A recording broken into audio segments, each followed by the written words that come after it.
اللي تكلمت عليها أخي أبو إبراهيم، لو كان سؤال يعني بس إنه بخص المواطن، قديش شو سعرا هدول اللي بالكيس؟ هدول تقريبا حقهم من 2500 ل 3000. نعم.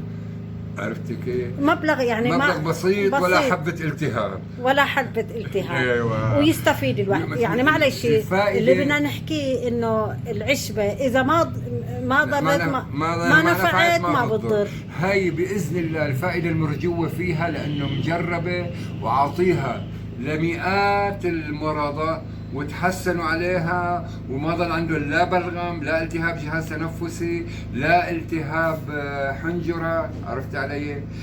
يعني اللي بدنا نقوله في النهاية انه هدول اللي بهالكيس قديش بيقعدوا مع هلا بيشربوا على 7 8 مرات 10 مرات يعني حقهم 3000 ليرة. 3000 ليرة يعني ما لا يساوي سعر زهيد.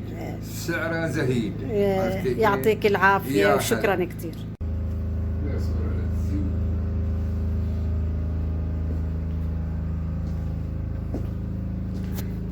يسعد لي صباحك أخي إبراهيم. أهلا وسهلا. كيفك؟ الحمد لله. أهلا وسهلا فيك. نحن دائما بنستعين بهالخبرة اللي عندك. أهلا وسهلا فيك. وهالاطلاع وعنها تشرح لنا عن هالأعشاب. بدنا نستضيفك اليوم أخي لتحكي لنا عن عشبة، بما إنه هلأ نحن بالشتوية. والشتوية بتعرف البرد وتغيرات الطقس. نعم، تغيرات الطقس، فبصير رشح كثير. نعم. وبصير السعلة والتهاب الصدر والتهاب الحنجرة. نعم.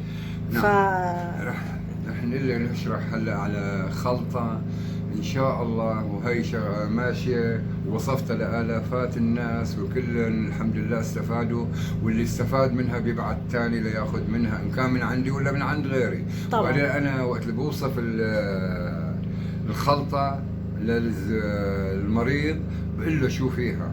طبعا طبيعي. فيها اشياء في عالم ما بتقول، في ناس ما بتقول لك لا هي خلطه سريه انا بحافظ على، لا انا بنشرها ما ضل في شيء سر، وبنشرها وبقول كذا النوع، في كذا نوع فيها كذا وكذا وكذا، يعني بعد الاعشاب. تفضل نشوف وين عندنا خلطه موجوده. هلا خلطه موجوده بتصوريها الخلطه؟ لا ما رح تتصور معك لانه بدي اخلطها مع بعضها بورجيك اياها. عرفتي؟ انا بورجيك اياها. ماشي. اللي خلطه الاعشاب لالتهاب الصدر والسعال، التهاب الحنجره، وإذابة البلغم. إذابة البلغم. نعم. يعني طرد البلغم من القفص الصدري. نعم. من الجهاز التنفسي، لأن البلغم يتراكم على الجهاز التنفسي. نعم. نحن عندنا هاي الخلطة اللي بيشرب منها، بياخذ منها أول مرة وثاني مرة بيلاقي تحسن 10%، 20%، 30%. يشرب مرة ثانية، مرة ثالثة ما ضل شيء عنده بنوب، وتفيد للكبار والصغار، لكافة الأعمار. يا عيني عليك. حتى الرضيع لو شرب أعطوه منها معلقتين يستفاد منها إذا في عنده، لأنه الأطفال كثير بصيبها بلغم. نعم. عرفت كيف؟ وهالبلغم يطرده، هي تذيب البلغم وبيرتاح منها المصاب. طبعا عملية إزالة البلغم من الجهاز التنفسي. نعم. طبعا هذا بيريح يصير التنفس، لانه هي البلغم بيأثر على التنفس، بخفف من التنفس والجهاز التنفسي. نعم. والخلطة مؤلفة. نعم. من زعتر البري او ورق الزعتر. زعتر البري او ورق الزعتر. نعم. نعم. عشبة الشكلس. نعم. زهرة السعال. عشبة اسمها زهرة هي أعشاب أعمل لك أسماءها بالصريح. عشبة لسان التور. نعم. هي صاروا 4. عندنا الخامسة ورق الأكدنيا. الأكدنيا بيقولوا نبلش أخي. هلا هي زهرة السعال. نعم. تفضل. نجي بنحط فوق نفس الكمية ورق الزعتر أو الزعتر البري. يعني بكميات متساوية. متساوية. هلا أنا كمشت مسكة قد بعضهم. نعم. هلا هاد الزعتر البري. نعم. بنجي على ورق أك الدنيا. اللي أك الدنيا هلا بنقول شو اسمه برا. هاي ورق الأك الدنيا. ورقة الأك الدنيا. هاي الزعتر البري، هاي ورق الأك الدنيا. نعم. عندنا عشبة الشكلس. عشبة الشكلس. نعم. يعني 4. لا لسه في عشبة. المهمة هي مشان الحنجرة ومشان البلعوم. نعم. عشبة لسان التور. عشبة لسان التور. يلا تفضل.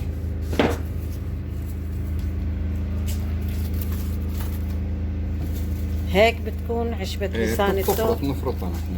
ايه. هاي عشبة لسان التور. يا سلام. هاي الخلطة سبحان من 5 الله. أعشاب تقضي على السعال. نعم. تنشط الجهاز التنفسي. نعم. عرفت كيف؟ تقضي على البلغم، إذابة البلغم. نعم. لالتهاب الحنجرة. نعم. وبنفس الوقت مضادة حيوية للكورونا. للكورونا. نعم تفيد. كورونا يا كورونا. تفيد في مضادة حيوية للكورونا. نعم. عرفت علي؟ عاد هي الخلطة تنقع تخلط مع بعضها.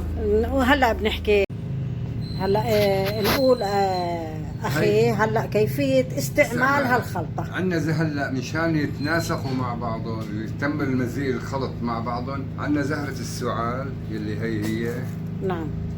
طبعا هي زهرة بنفرطها مشان شو يخلطوا مع بعضهم. نعم. شايفها؟ بتتم عملية فرطة. ليه؟ لحتى يتجانسوا مع بعضهم. هلا اخي هي اسمها زهرة السعال. اسمها زهرة السعال. وعندنا وين بتنشأ هي؟ موجودة عندنا هون في سوريا. موجودة يعني جميع هيدي الأعشاب مصدر سوري. نعم. عندنا لسان التور شكله هو تقريبا مثل بدنا نفرطها هيك كمان. أنا طبعا بفرطها شوي لحتى يتخالطوا مع بعضهم. نعم. هيك صاروا هلا خلطناهم. ايه خلطهم مع بعض. نعم. طبعا بعد تكسير زهرة السعال كاملة بنجي استعمالها. نعم. طريقة الاستعمال إن كان في كأس واحد بده يشربه بنغلي كأس ماء وبنحط كمية بسيطة من الخليط بعد غليان الماء. بعد غليان الماء بنضيف كمية بسيطة من الخليط يعني وبنطفي عليها. ما بنغليها. بنغطيها ونتركها 10 دقائق. نعم. بعد 10 دقائق تصفى وتشرب. تشرب طعمها طيب ولذيذ وممكن تنشرب بلا سكر. ايه. تشرب من غير سكر لانه بتعرف السكر. هو انا كنت بدي اسالك عن هالملاحظه. ايوه السكر على طول عدو للجسم الانسان. طبعا. إيه. عرفت كيف؟ ممكن اللي عنده سكر يشربها من غير سكر واللي بيستسيغها بلا سكر لانه طعمها مستساغ وطيبه. إيه. لا فيها مرار ما فيها. إيه. عرفت كيف؟ ويشرب منها كاسين. نعم. ان كان بده يغلي فبري بحط الكميه اكبر. أكيد. بيخمرها 10 دقائق وبيشرب منها. نعم. عرفت علي يا اختي؟ وبيشرب منها اول يوم، ثاني يوم ان شاء الله لا بيضل فيه سعال، لا كحه، لا بلغم. اول طبعا نسب تفاوت يعني مو انه والله دغري شفينا مو مسحه رسول. عرفت كيف؟ اما بيتحسن اول تدريجيا. أكيد. اول يوم ثاني يوم ما ضل في عنده هالعوارض اللي كانت عنده 100%. اكيد. واذا تابع يعني الخلطه ابو ابراهيم مسويها. نعم. وهي صرت وطبعا نتيجة انه ونحن حكينا انت 25 نعم. سنة بهالمجال. نعم. نتيجة تعاطيها مع الذين يعانون من التهاب الصدر والبلعوم والبلغم استفادوا 100% وبإذن الله. والله الشافي المعافي. مو أنا الشافي، الله الشافي. نحن وساطة. أكيد. الله سخر ناس لناس. أهلا وسهلا فيك يا أبو إبراهيم. يعطيك العافية ويخلي لنا إياك زخر لهالبلد. يا أهلا وسهلا فيك. تكلمت عليها. أخي أبو إبراهيم لو كان سؤال يعني بس إنه بخص المواطن قديش شو سعرا هدول اللي بالكيس؟ هدول تقريبا حقهم 2500 ل 3000. نعم. عرفتي كيف؟ مبلغ يعني مبلغ بسيط ولا حبة التهاب. ولا حبة التهاب. ايوه. ويستفيد الواحد، يعني معلش اللي بدنا نحكيه انه العشبة اذا ما ضرت ما نفعت ما بتضر. هاي بإذن الله الفائدة المرجوة فيها، لأنه مجربة وعاطيها لمئات المرضى وتحسنوا عليها وما ضل عندهم لا بلغم، لا التهاب جهاز تنفسي، لا التهاب حنجرة. عرفت علي؟ يعني اللي بدنا نقوله في النهاية انه هدول اللي بهالكيس قديش بيقعدوا مع هلا بيشربوا على 7 مرات 10 مرات، يعني حقهم 3000 ليرة. 3000 ليرة يعني ما لا يساوي سعر زهيد.